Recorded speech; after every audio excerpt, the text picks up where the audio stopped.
Olá, eu sou Elimar Melo. E eu sou Fred Albuquerque. E nós somos o Café com Marketing.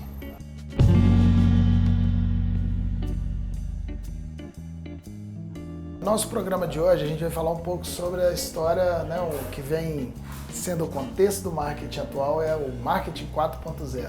E o que vem para depois, passando de uma transformação aí, né, do 1 ao 4.0, né? Então, quando o Fred fala do 4.0 que vem aí, tem algumas coisas que a gente inclusive pensa, né?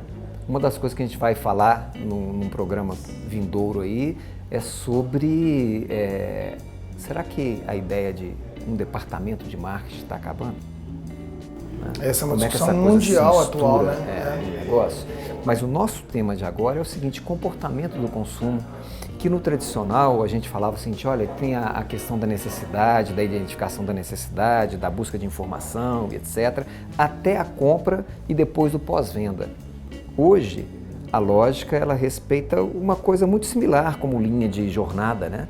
A experiência das pessoas dentro das empresas, só que com outro nome, como você colocou aí, os As, né? Os 5 As. A gente tem desde a assimilação até o que a gente chama de apologia, né? Então a gente tem a assimilação. Eu sei que existe, ou seja, ouvi falar. Ouvi falar. Já sei disso. O segundo A é o de atração. Que aí eu vi, agora eu quero, né? Agora eu quero. Já que eu vi, eu quero saber qual que é dessa coisa. E depois vem o central lá, que é a arguição, que eu conheço. Né? Aí eu vou buscar, vou conhecer, vou me aprofundar sobre isso, buscar informação. E aí eu busco informação para tudo quanto é lado, né? Sim. Seja na internet hoje, seja no tio Google, seja, né? Seja com as pessoas que já consumiram, que já tiveram aquela experiência. E aí sim acontece. O quarto é ação, que é comprar. Comprar. Eu compro, eu adquiro, né? Além de eu querer, além de eu procurar, além de eu conhecer, eu compro.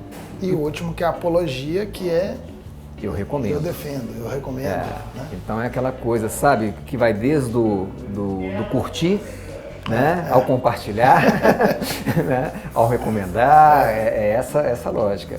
Esse é um conceito muito interessante, falando especificamente desse último, da apologia, seja ele desde lá do TripAdvisor que você tem, para falar passando pelo Booking, passando pelo Airbnb, enfim, qualquer dessas plataformas que a gente acaba usando, as pessoas se tornam ali defensoras ou detratoras daquele serviço, né? Então, elas defendem veementemente, falam bem, compartilham, falam que foi legal, ou faz o contrário, né? Então, por isso que a gente trabalha nessa horda que a gente falava lá atrás, uma pessoa insatisfeita conta para 5, mas o que aconteceu nesse mundo digital? Ou seja, qual que é para quantas pessoas está se dizendo hoje, né? A velocidade da apologia é a mesma velocidade da compra, é a velocidade do clique. E aí nessa velocidade você pode falar bem ou mal, você pode defender para uma rede inteira. Você está falando aí desses sistemas, né, de pontuação. Você vai consultar um hotel, você tem lá as experiências das pessoas que passaram e pontuaram aquilo ali. Você chega hoje nos hotéis, no balcão do hotel tem lá a pontuação que ele recebeu, né, dentro de um ou de outro programa desse de recomendação. Então isso é muito interessante porque a lógica é a mesma, né?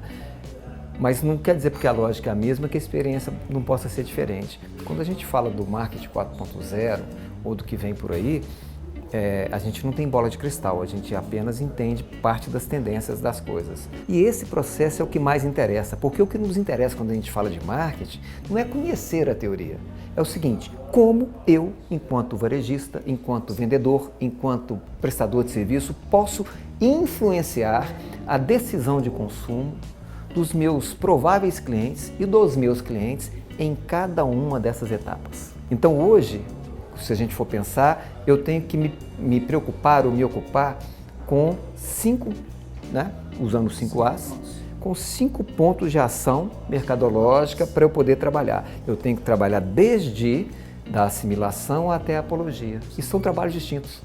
Porque com esse cara da apologia, o meu trabalho é diferente com o cara que eu ainda tenho que fazer dele saber que eu existo para ele pular para me atrair e chegar a comprar como ação. Falando um pouco dessa história de apologia, e dessa jornada de cliente, eu fiz um post outro dia dizendo, voo com quem voa comigo, né? Criando assim, eu vou voar com quem está voando junto comigo. Para entender uma coisa que, para mim, na minha ótica, não adianta ter conceitos digitais e tal, e de fato, na hora que você vai ver no mundo real, o que está acontecendo? Eu tenho questionado absurdamente, nenhuma, nem duas, nem três, todas as companhias aéreas nacionais, e eu não sei se isso vem nacional ou internacional, que para mim é uma coisa, é só você observar nos aeroportos, você viaja muito também, como eu, quando a mala passa a ser mais importante do que a pessoa, eu começo a achar que tem alguma coisa errada do que eu... Porque quando você está lá no aeroporto esperando... Se te chamar de mala, você fica importante.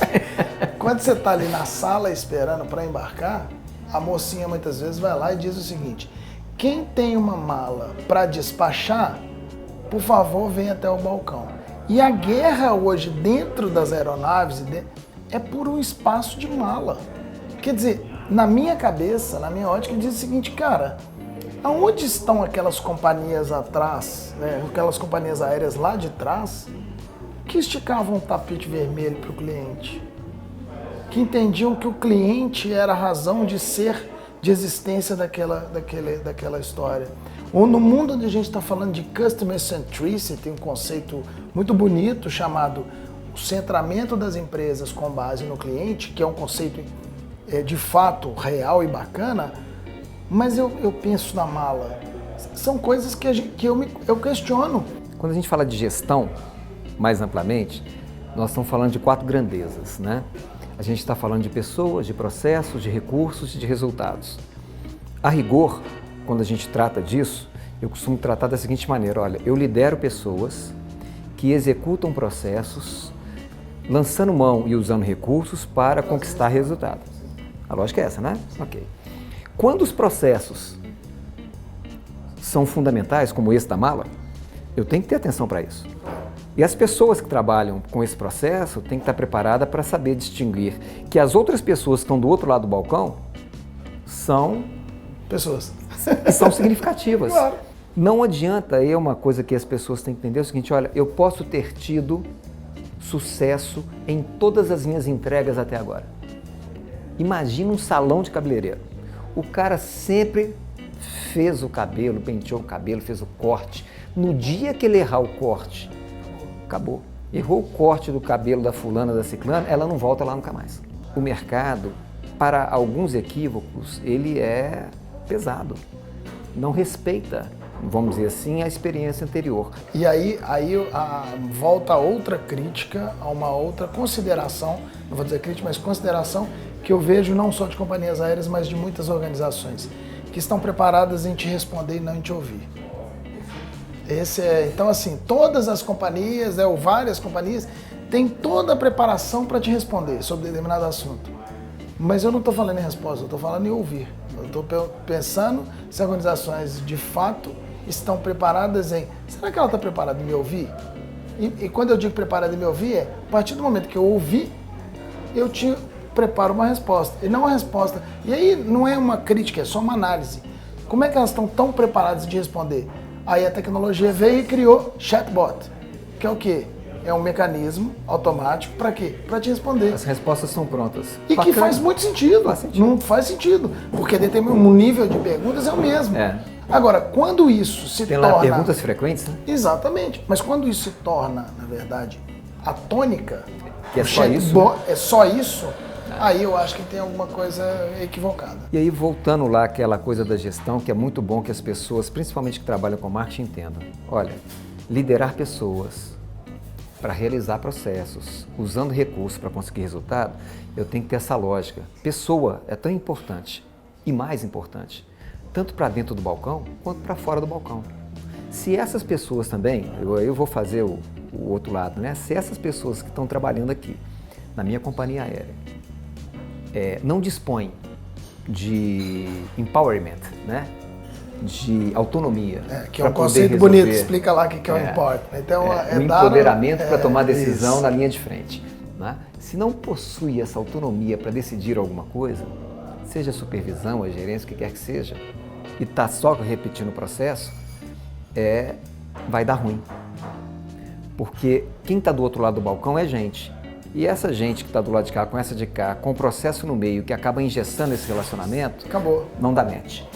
Essa história não dá essa conexão e essa coisa não vai. É por aí. Eu acho que a gente, até para finalizar o nosso papo aqui de hoje, que já está arrastando, né? Já está aí. E papo, quando é bom, se deixar, a gente fica até amanhã. Fala mais. São as atitudes e não a transformação tecnológica que vai mudar o mundo. Eu acho que se as empresas, as organizações não começarem a entender isso, quer dizer, o que vai mudar o nosso negócio? Não, a transformação tecnológica, não. São as atitudes, a partir de todos os mecanismos, seja ele qual for, que de fato vão transformar as organizações. Quando isso se tornar uma realidade, aí sim eu acho que as empresas estão se preparando. Você estava falando isso, eu conversava essa semana. Eu preparei um material recente para trabalhar propósitos e gestão de conflitos. Né? Ou propósito como solução de conflitos. Por quê? Porque isso não é só mercadológico, isso não é só de café com marketing, né? E isso implica absurdamente no resultado do seu negócio. Né? E o seu negócio, ele só existe, né? Ele só existe porque o mercado quer comprar alguma coisa que você está ofertando. Então, por isso tem a ver com marketing, com o mercado. Então, vamos ficando por aqui hoje, nesse encontro, nesse bate-papo. Na próxima a gente vai conversar um pouquinho.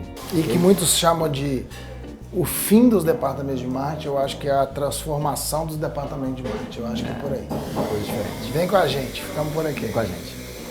Grande abraço.